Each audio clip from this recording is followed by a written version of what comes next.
Ineditados. Conversas para além do livro. Um programa da editora UFSM.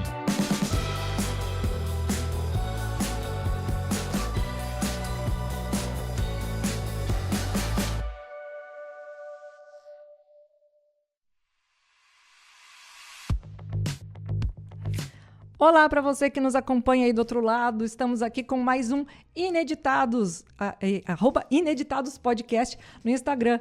Meu nome é Jéssica Dalcin e nós vamos falar hoje sobre algo que já conversamos na semana passada, que é uma honra para nós, a nossa orquestra fazendo 60 anos, a Orquestra Sinfônica de Santa Maria, nossa, da universidade e da cidade, né?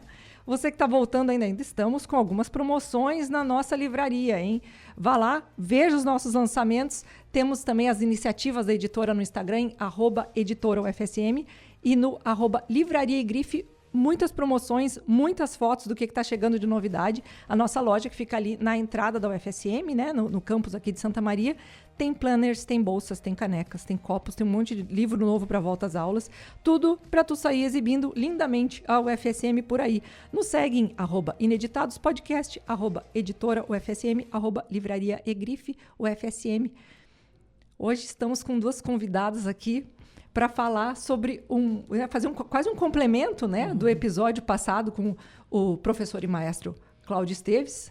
Nós vamos conversar com Jamile Padoim e Regina Guerra para falar como é que é esse lado mais, vamos dizer assim, musical, mas no sentido assim da apresentação do público, porque ontem a gente conversando, né, com o professor Cláudio e também na semana passada, acabamos falando também com a Suzete, acho que tem que ser mencionada, nós não falamos nela no episódio passado, mas a Suzete é uma pessoa que está à frente da organização administrativa também da orquestra já há muito tempo, né?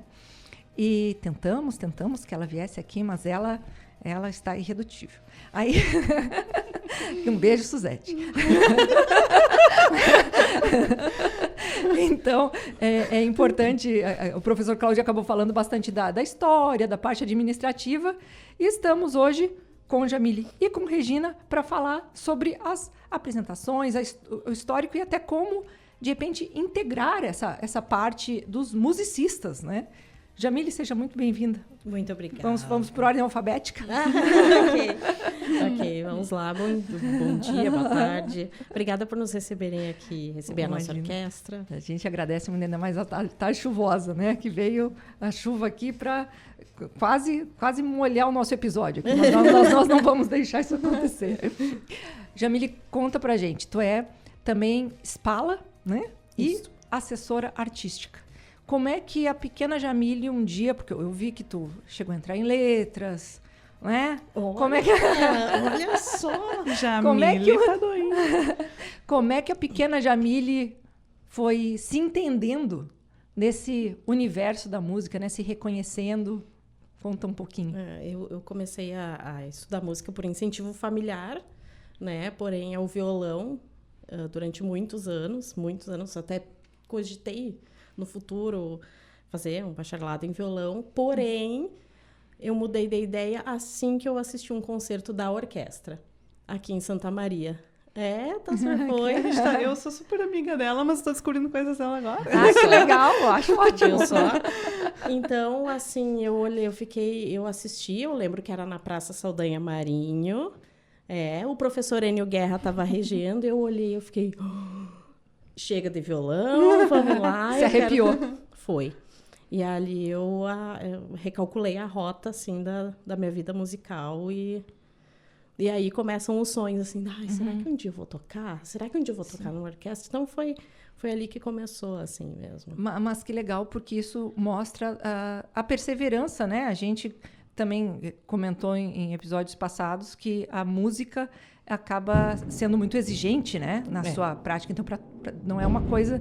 O professor Cláudio até falou, não é uma coisa de véspera. Né? Alguém que resolve alguma coisa da música e daqui a pouco, nesse mundo de coisas muito rápidas que a gente vivencia, às vezes é difícil entender que tem coisas que vão levar anos, talvez décadas, né, para de fato se construir.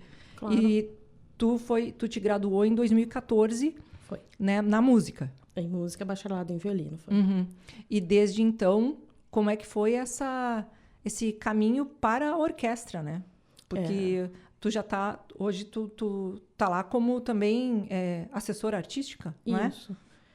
Foi uma caminhada longa na orquestra. Eu entrei em 2008 na orquestra. Sim, tu era estudante ainda aqui da instituição. Era estudante aqui da UFSM, na época do curso de licenciatura, ainda em música. E, enfim, é um caminho que a gente vai construindo, né, tanto paralelamente no estudo, como dentro da própria orquestra, assim, né? Então, foram anos e anos ali, aprendendo muito, muito, assim, e até chegar nesse espaço que eu ocupo agora, né? Como Spala. E o que é? Explica para nossa audiência o que é a Spala. Resumidamente, Spala é um termo italiano, né, que significa ombro, na verdade, que é como se fosse o braço direito, um apoio pro maestro ou para a maestra que estão à frente da orquestra, assim. Então, é como se fosse um substituto do maestro, se for o caso, ou para conduzir várias coisas, né, principalmente a parte das cordas. Então, aqueles ajustes iniciais, né? Decidir arcadas e ver partituras. Então, tem toda uma parte musical e social ali também, de gerenciamento de pessoas que o Spala faz. E como é que isso se alinha com a tua assessoria artística? Como é que funciona a assessoria artística dentro da orquestra? A assessoria artística está diretamente ligada a isso, a parte social também, de lidar com os músicos, né? Lidar com a Regina, lidar com... Por isso que tu me mantém do teu lado, assim, né? Exato, pra dar sempre. bem... A melhor pessoa para estar do meu lado é tu sabe? Mas tem a parte também de gerenciamento da equipe, porque não tem como o maestro fazer tudo e ter, sabe? Assim, ele precisa de alguém que ajude né, a gerenciar também internamente as equipes que a orquestra tem ali, né? De logística, acervo, comunicação. Então, também a assessoria artística tá dentro disso. Então, bom, até parte patrimonial. Tu tá sempre, não apenas na hora do evento, na hora do concerto, na frente do público, tu tá, né, por trás também dessas câmeras, tu tá sempre agitando. Um pouco em cada lugar, tô sempre ali, assim, né? Sempre ali. Mas que interessante. E, Regina, me conta mesmo desse teu sobrenome, Guerra, que vem de onde esse sobrenome? Que me pareceu, assim... me pareceu famoso, assim, né? Conhecido dentro da área da orquestra, né? Acho que tem um Ennio, né? Isso. Que precede. O Ennio Guerra foi maestro da orquestra por 16 anos, titular, né? E é meu pai. Então... Eu gosto da timidez, é meu pai. Mas ele ficou à frente junto com o maestro Frederico Richter também, como auxiliar. Não sei o nome técnico agora, mas ele trabalhou junto com o Richter e depois assumiu a direção artística e a regência da Orquestra Sinfônica. E conta um pouco, então, dessa tua relação com a orquestra. Fica bem à vontade, assim, nós temos ainda quase 1 hora, né? Fica bem à vontade. Então, em 1998... Mas, assim, eu só ia fazer um comentário que eu acho que violinistas têm algum toquezinho com letras ali que é diferenciado, porque eu também tive vontade de fazer letras, assim como a Jamile. E também outra violinista, né, a Lara, ela chegou a fazer, né, então a gente tem, acho que, né, o pé nas letras ali. Mas claro que a música não tem como, né, eu não consegui fugir. Eu comecei a tocar violino com 11 anos, comecei flauta doce anos, com 9. Só que, como meu pai era do departamento de música, que todo mundo perguntava, e quando é que tu vai colocar tua filha no instrumento? E aí eles, não, quando ela quiser, porque eu não queria me forçar a nada, né? E ninguém nunca me forçou, só que minhas primas, eu tenho 2 primas que tocam na OSPA agora, hoje em dia, e elas falavam bastante pra mim, toca violino, não sei, eu vou ver. Um dia... Vou pensar. Só que assim, é muito engraçado essa questão do violino, porque eu olhava a orquestra e eu juro que eu achava que tocar violino era só colocar o arco para cima e para baixo. Era essa a minha visão do violino. Então, eu não queria saber de violino. Tu talvez pensasse, enquanto criança, assim, que ele não era desafiador o suficiente, que era muito fácil. Eu olhava aquilo e ficava, não. Mas aí eu talvez pensei em algum momento que fosse difícil fazer flauta para começar, né? Eu já não aguentava mais flauta doce no meu segundo ano de flauta doce. E eu só queria mudar de instrumento. E aí eu comentei isso com essas minhas primas. E ela vai pro violino? E eu, tá, vou. Mas não é aquela coisa, porque quero tocar violino.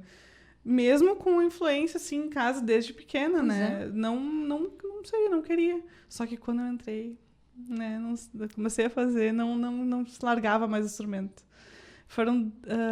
Só que eu fiz algumas pausas, né? Entre começar a tocar e entrar no curso de música aqui da FSM, né? Eu fiz a maior parte de acompanhamento com o professor, com o André Isaia, que ele é ainda professor aqui na cidade. E 1 ano com a professora Yara, que é a professora do departamento também agora, né? Agora não, há muito tempo, mas... Então... eu fiz licenciatura em música, né? E eu sempre tive um pé no violino.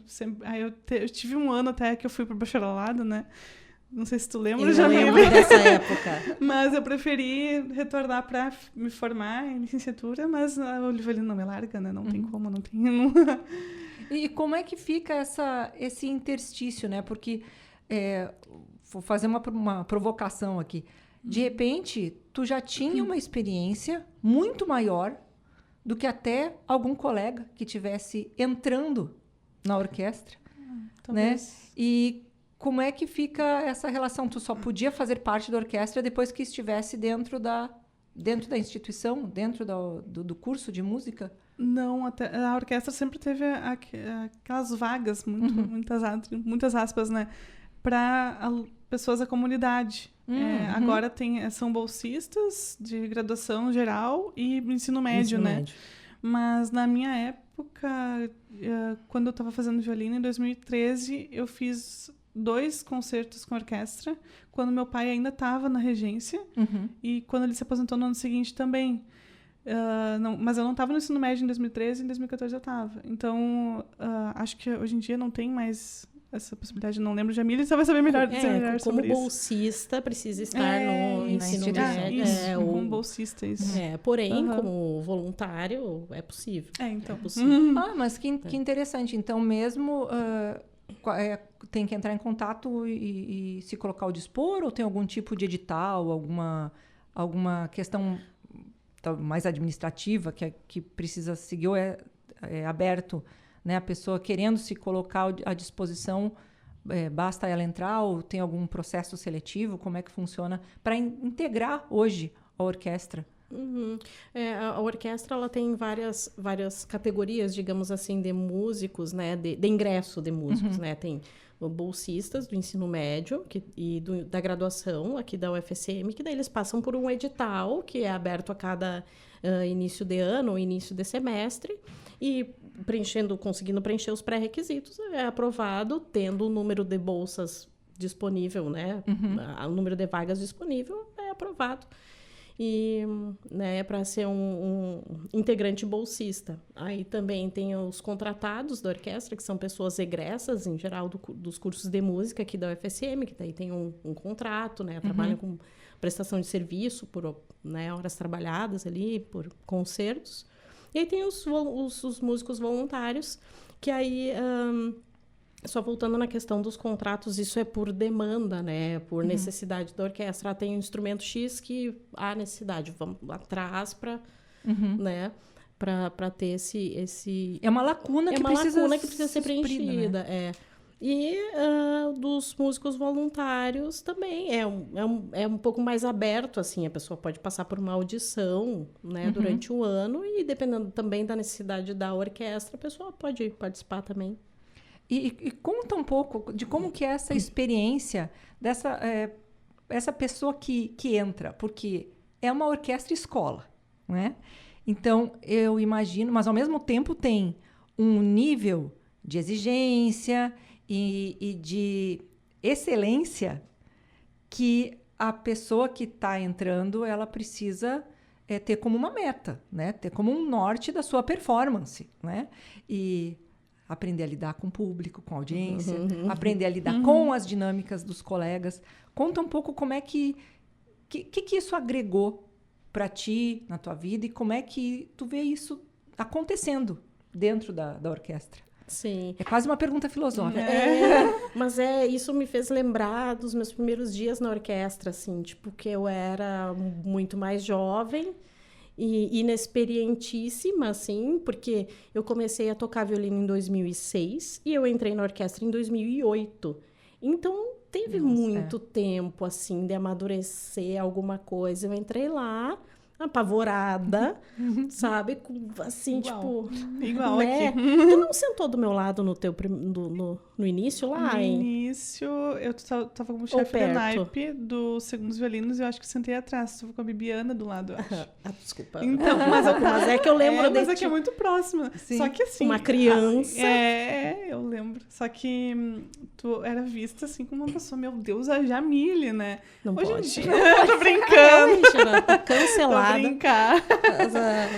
Mas, Mas, sim. Mas é legal se ver nesse papel, assim, nessa situação de como a gente entrou, tipo, o que eu tô fazendo aqui, porém, muito feliz de estar ali e ver pessoas e de tocar com pessoas que tu assistia antes, admirava, né? E ver que agora são teus colegas de orquestra, né? Ver o maestro, o professor Enio, enfim, né? Que é uma figura, né? Que eu não sei nem o que dizer dele, assim, de tanta admiração que eu tenho por ele e gratidão pelo professor, assim.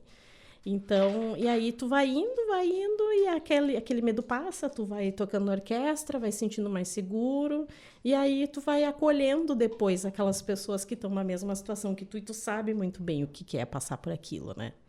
Então, é muito bom ver o pessoal chegando, assim, na orquestra e saber que tu também já esteve naquele lugar. E até porque, né, como tu comentou antes, a gente pensa alguns passos adiante.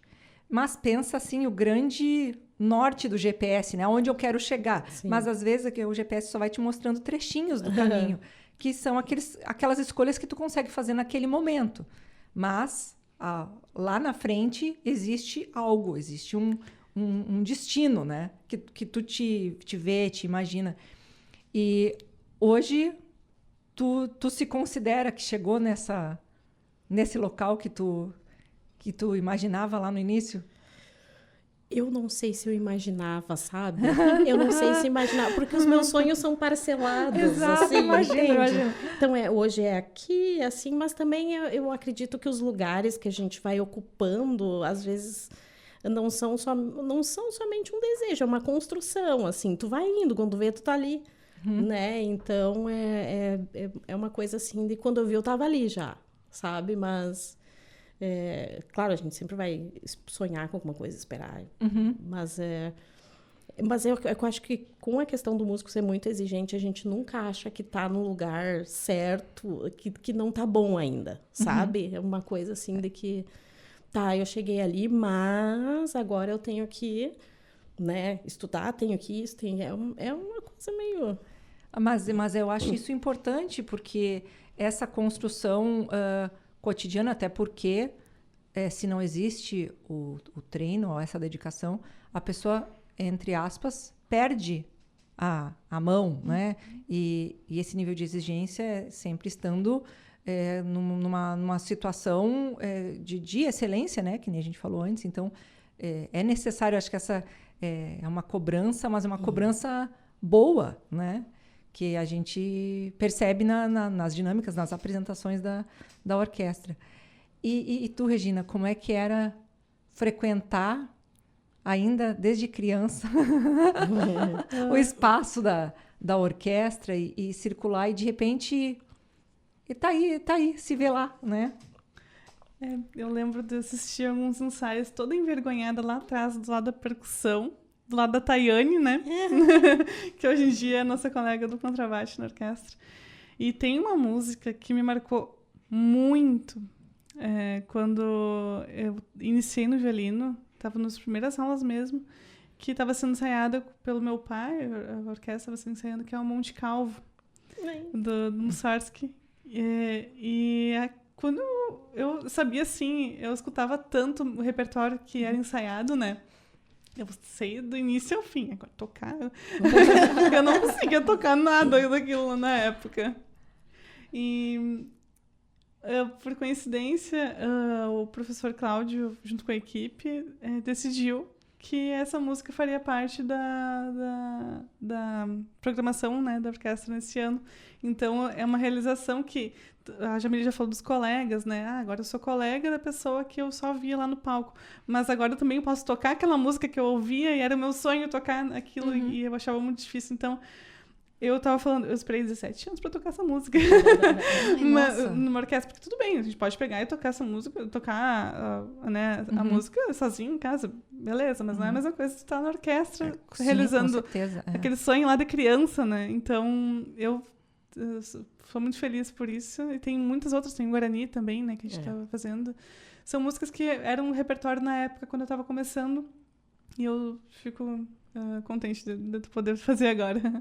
E eu imagino, assim, pensando de um lado nada técnico, mas que existem músicas que são muito emblemáticas. Às vezes não são necessariamente tão difíceis, mas elas nos emocionam de um jeito diferente, nos comovem de um jeito diferente, né? E como é que é para vocês? Acho que a gente pode começar contigo, Regina, depois passamos para a Jamile. Como é que é quando chega um momento desse em que tu vai estar, e música é isso, música é emoção, né? Talvez tomada por uma emoção e tu tem que fazer a tua performance. Eu já desabei no palco ano passado, retrasado, talvez. Todos os anos tem. Alguém. Todos os anos tu faz. Quando tem esse tipo de repertório que era marcante quando eu era menor e eu tô fazendo, eu não me aguento. Os meus colegas viram já, público com certeza viu. Sim. A gente tava no 13 de maio e eu fiquei com muita vergonha, mas eu desabei, chorei horrores estando na frente ali de todo mundo. E continua tocando. E tive que continuar, né? Mas não é... Eu sou muito emotiva, né? Então, e no último ensaio mesmo, uma parte super simples dessa música Monte Calvo. Quando eu olhei pra Jamile, tava ela chorando e eu chorando. É verdade. Num solo da flauta, né? Acho que foi da flauta, né? Foi. Então tem... A gente faz, né?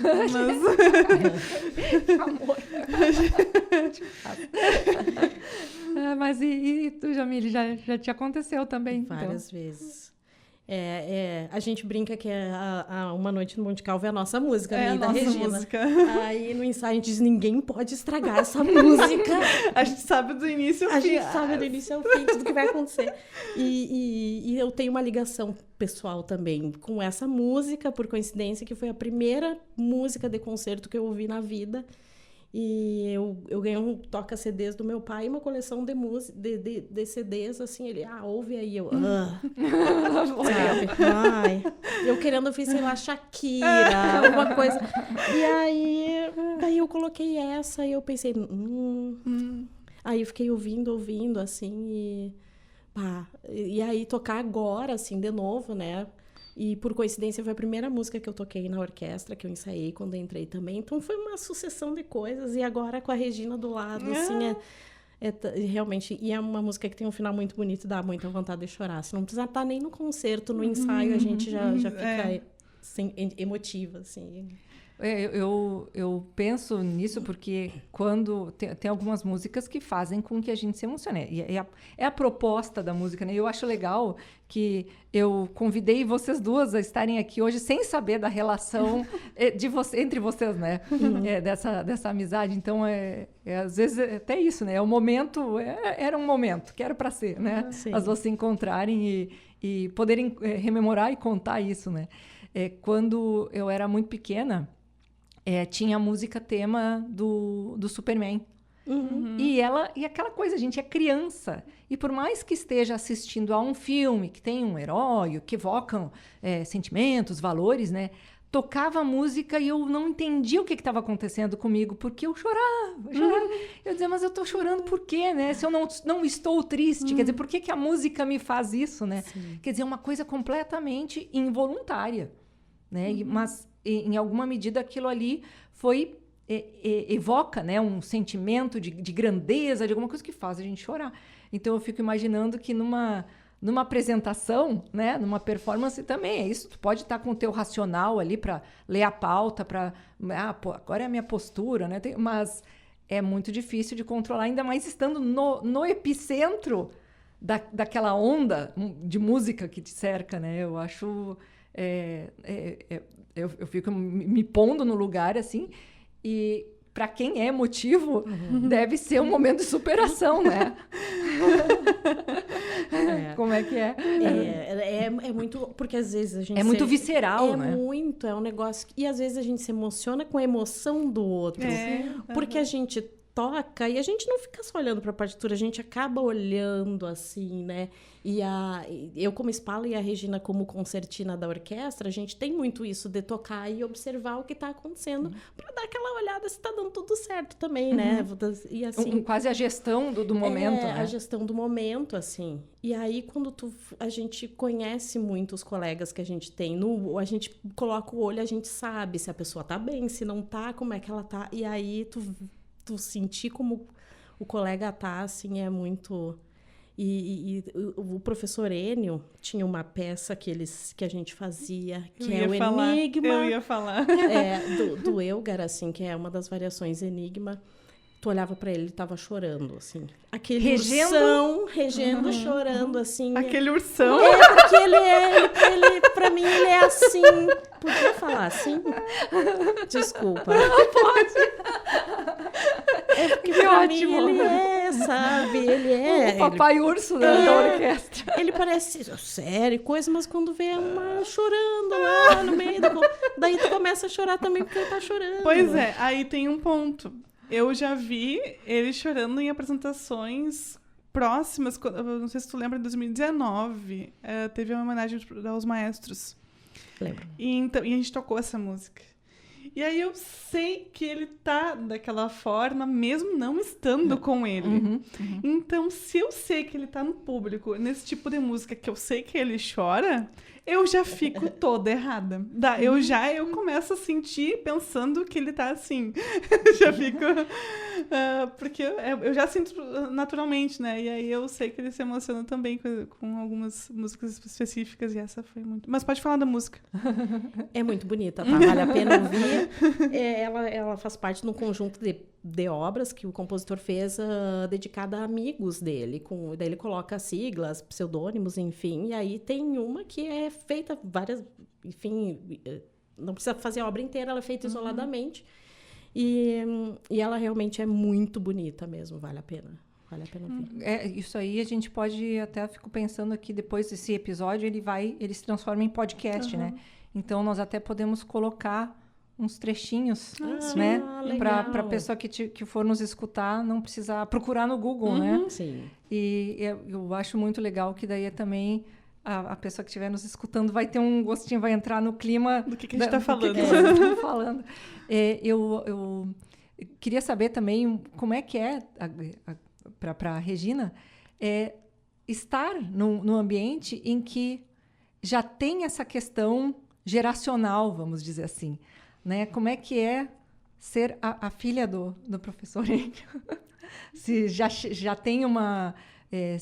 às vezes já é criada uma expectativa, como é que é estar ali num ambiente que o teu pai, em certa medida, ajudou a criar, né? É uma responsabilidade, né? Mas, assim, claro, ele é uma pessoa, sou outra pessoa. Só que outras pessoas da família já participaram da orquestra também. Então, desde meus tios, primos, todos por parte de pai, né? Eu não sei dizer exatamente... eu sou muito feliz, eu sou muito honrada por estar nessa é a mais longeva, né? Levando o nome, né, da família ainda na orquestra. Sempre desde muito tempo tem guerra na orquestra, né? Eu acho que talvez desde 1980 80 e poucos, quase 90. Pois é. Eu não lembro exatamente por data agora, então há muito tempo. Então a família Guerra faz parte da orquestra. Sim, que é né? mais da metade do tempo de existência da orquestra Isso, toda. Né? Então sempre teve, não é um período, sempre teve. Então eu fico muito feliz por ser a pessoa agora que está representando, né? Talvez não. Eu sou a pessoa que representa a família na orquestra atualmente. E conta da tua iniciativa Associação Orquestrando Arte, que eu acho que é uma coisa que é legal também, que traz um outro tipo de acesso, né, da música. Isso, a Associação Orquestrando Arte é um projeto onde eu dou aulas de violino, mas atende... tem outras oficinas de instrumento, como violão, contrabaixo, trompete, trombone, flauta, enfim, diversos instrumentos, e teatro, dança, costura também. São alunos de 6 a 29 anos que são contemplados, tem fila de espera para entrar no projeto, mas principalmente pessoas de baixa renda que precisam estar lá por algum motivo, né, social. O projeto atende com mais prioridade e são aulas gratuitas. Acontece na antiga reitoria, no 4º andar, que é um espaço cedido pela FSM, né? Inclusive, o Cláudio também tem relação nisso também.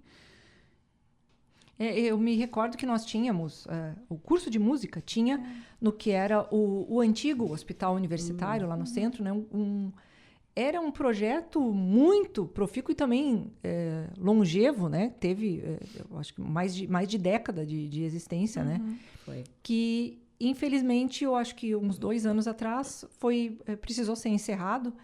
E foi algo que durante bastante tempo as pessoas já estavam acostumadas, porque era uma formação muito consistente, assim, não que fosse profissionalizante, não era esse o sentido, né?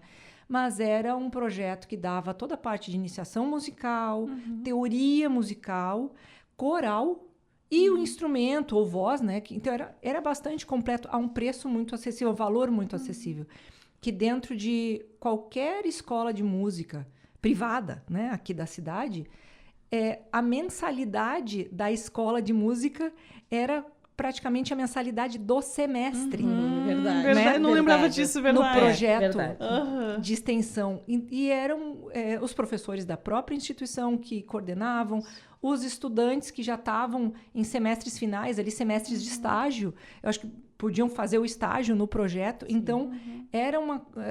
eu cheguei a fazer parte na parte de canto, e era uma coisa assim que era muito satisfatória e muito completa, a estrutura boa. Para quem não tinha acesso aos instrumentos, podia utilizar algum instrumento que tivesse lá, desde piano, violão, enfim. E de repente, por alguma questão mais burocrática, essa estrutura, até porque o próprio prédio do antigo hospital universitário precisa de reformas, estava sendo negociado, enfim. E daí, conforme essa estrutura toda foi sendo movida para a antiga reitoria, que é um outro prédio da instituição que fica lá no centro da cidade, esse projeto não foi. Então, foi nessa transição.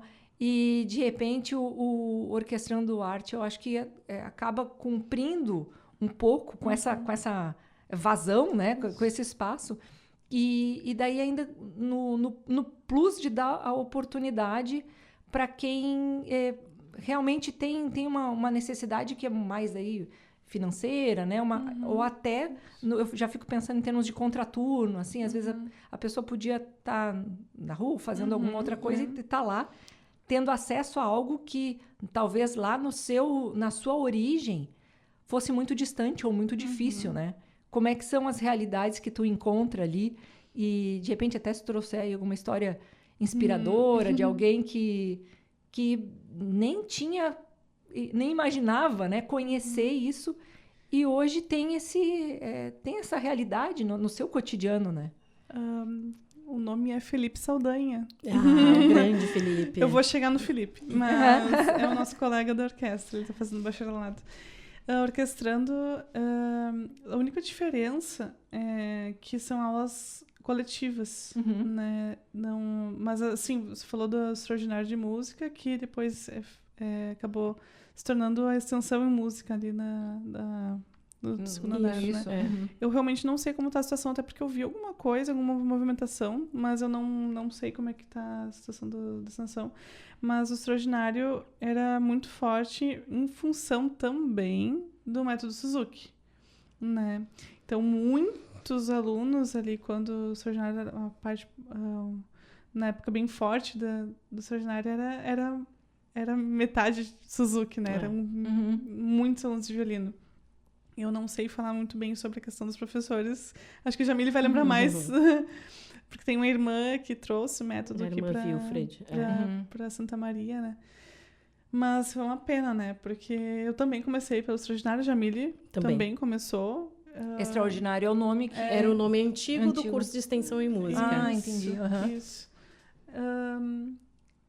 Mas a questão da orquestrando, o Felipe mesmo, ele iniciou na Orquestrando Arte e tá fazendo bacharelado em viola hoje em dia aqui no FSM.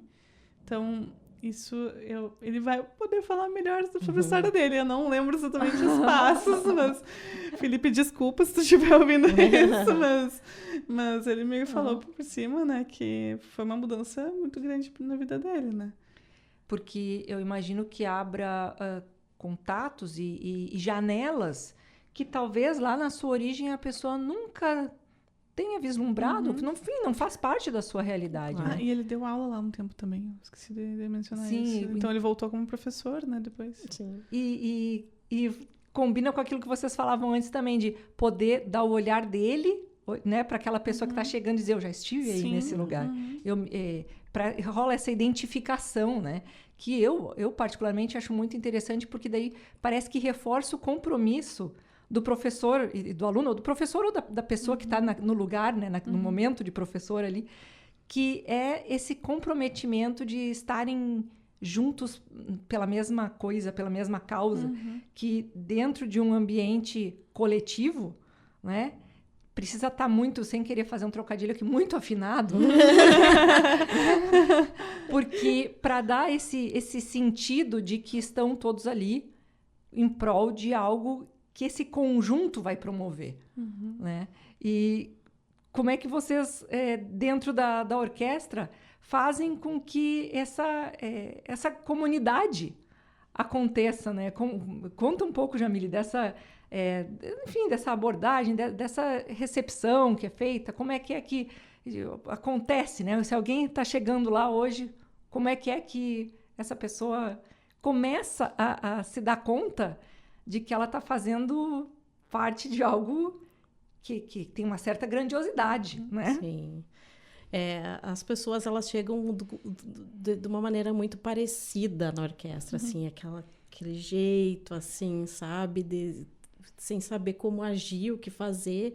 Só que isso na parte social mesmo, assim, de lidar uns com os outros. Mas quando é hora de tocar, tá todo mundo na mesma, sabe? Então, parece que acaba aquele receio. Claro, cada um tem a sua insegurança técnica, a sua questão com o instrumento, cada um tá na sua fase de desenvolvimento, assim, que nunca vai terminar, então... Mas, né,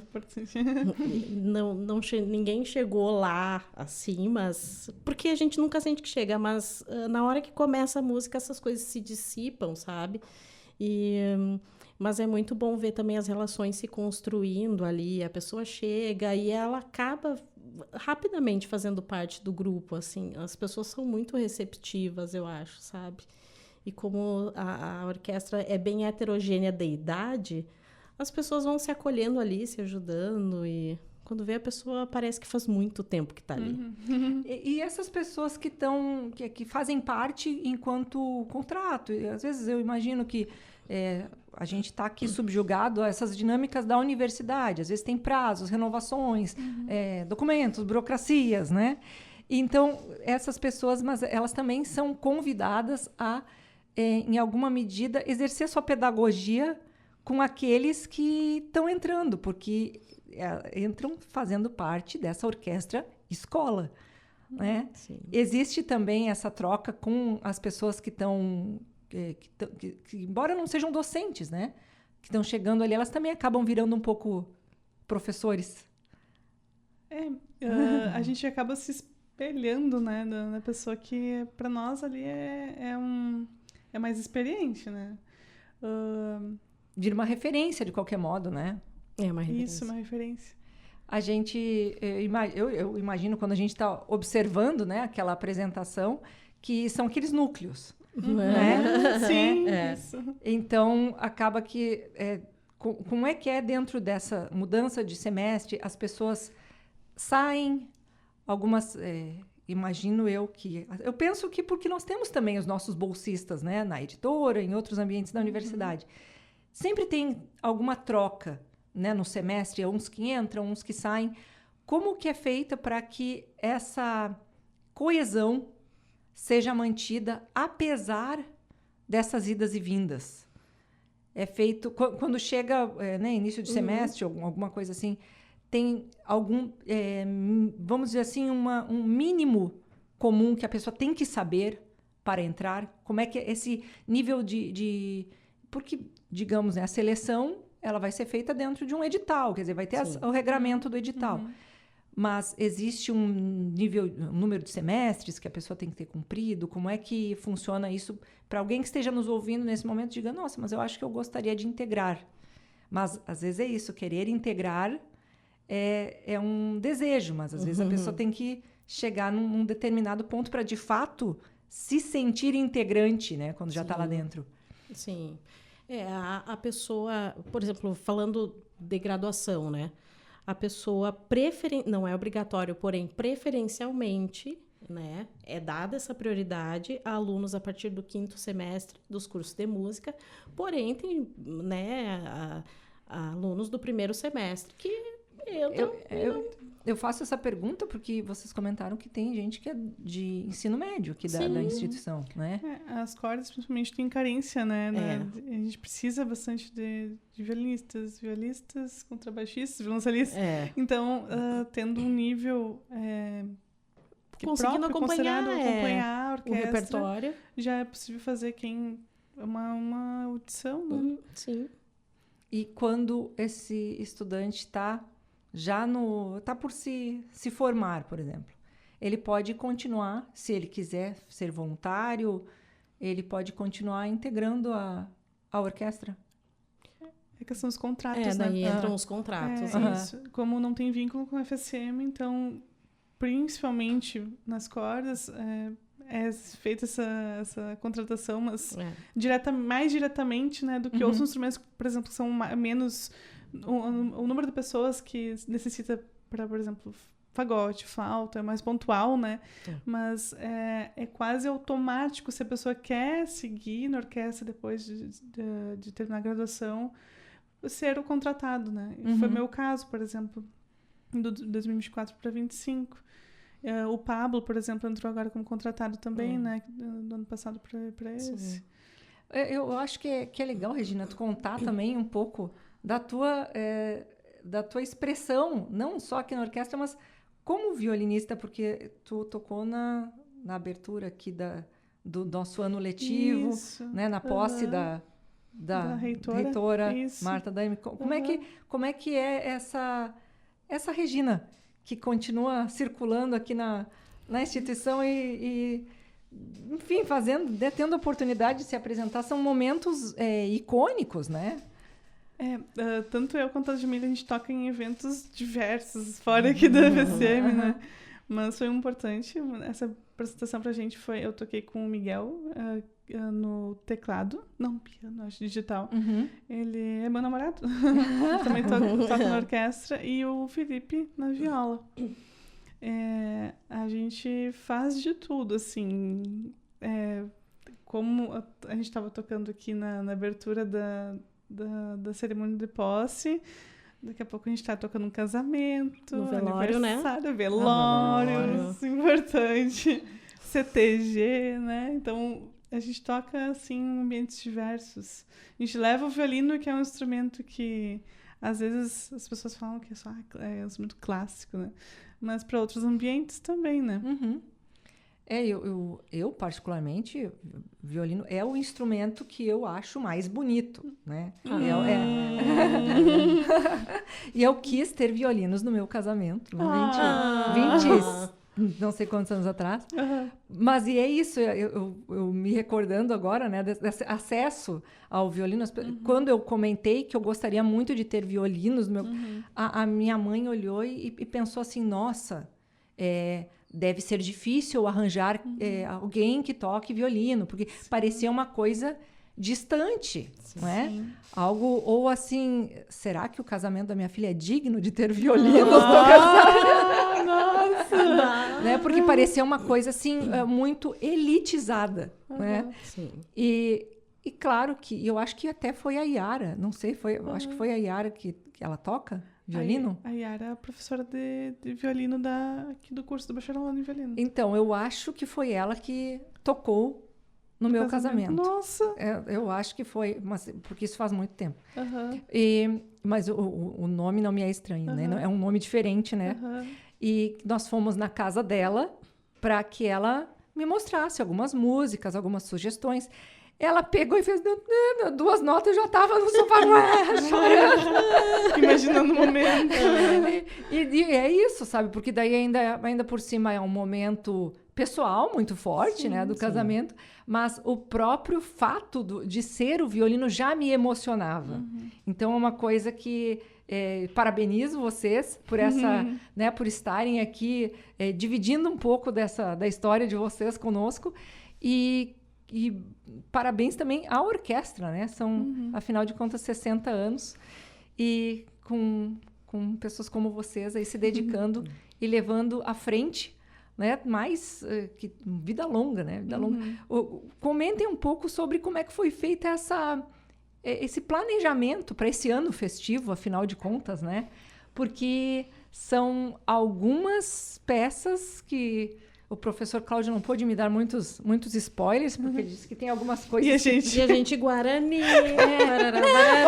mas foi só do primeiro concerto, né? Não, até porque tem algumas atividades que, pelo que eu entendi, são mais para o final do ano e elas ainda estão sendo desenhadas, né? Sim. Mas como é que vocês estão planejando, como é que foi feita até essa decisão, né? De, vamos fazer umas peças assim, enfim... Sim. Conta um pouco como é que foi desenhado isso. Esse ele não é um concerto apenas de comemoração, um ano de concertos comemorativos ao aniversário da orquestra, né? Então, nesse primeiro repertório vai ter peças do professor Frederico Richter, né? Que é o fundador da orquestra, então não poderia faltar uma obra dele. E peças que foram feitas, assim, que marcaram muito a orquestra, né? Então, principalmente na época do professor Enio e do professor Richter. Então, o início da comemoração vai ser assim, claro, vão ter homenagens no concerto e tal, né? E durante o ano também, é um repertório que todos têm uma ligação com os 60 anos, né? Pessoas que passaram pela orquestra e, enfim... repertórios que vão agradar o público também, mas também tem uma parte acadêmica, é uma orquestra escola que precisa ter a formação do músico, né? Então, mas vai ser o ano dos 60 anos, assim. Né? Eu imagino, pelo que a gente vem conversando, um ano super intenso, né? E, ao mesmo tempo, um diferencial para quem está compondo a orquestra neste ano. Né? Sim, é verdade. Tipo... Uma experiência única, né? Sim, nos 60, a gente não sabe se a gente vai estar nos 70, né? Então, a gente tem que comemorar mesmo, assim, não é? Tem os concertos dos campos também, que não estão definidos ainda, mas... no ano passado, por exemplo, a Jamile já regeu diversas vezes a orquestra. Tu lembrou, querida? Lembrei, eu tive que comentar isso. Então se é pra falar, a Regina foi solista da orquestra também. Ainda não tem essas datas definidas, mas são concertos que a gente faz todo ano, né? É pedido, né, do FSM também, mas é regularmente isso. São todos os visitas anos. todos os anos, as nossas extensões de camp aqui, né? E eu gostaria de agradecer, então, nessa tarde chuvosa. Agora a chuva já deu uma acalmada, uma trégua. Muito obrigada, Jamile. Por obrigada. Aqui Nem vi conosco. o tempo passar. Obrigada. Muito obrigada pela conversa e por nos receber aqui. Obrigada novamente. Regina, muito obrigada. Muito obrigada também.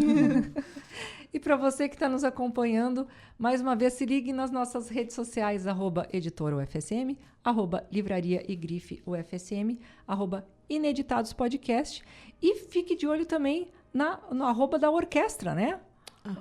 Orquestra SM. Orquestra SM. Aham. Pois é, que a gente fica de olho também, porque eu estou curiosa para saber quais que vão ser as listas de músicas, porque me parece que vai ter um de filmes, né? Vai. Eu falei antes aqui no filme do Superman, né? No tema, né? Música tema do Superman, vamos ver se estará lá. Um grande abraço, eu sou Jéssica Dalcin e até semana que vem. Ineditados. Conversas para além do livro. Um programa da editora UFSM.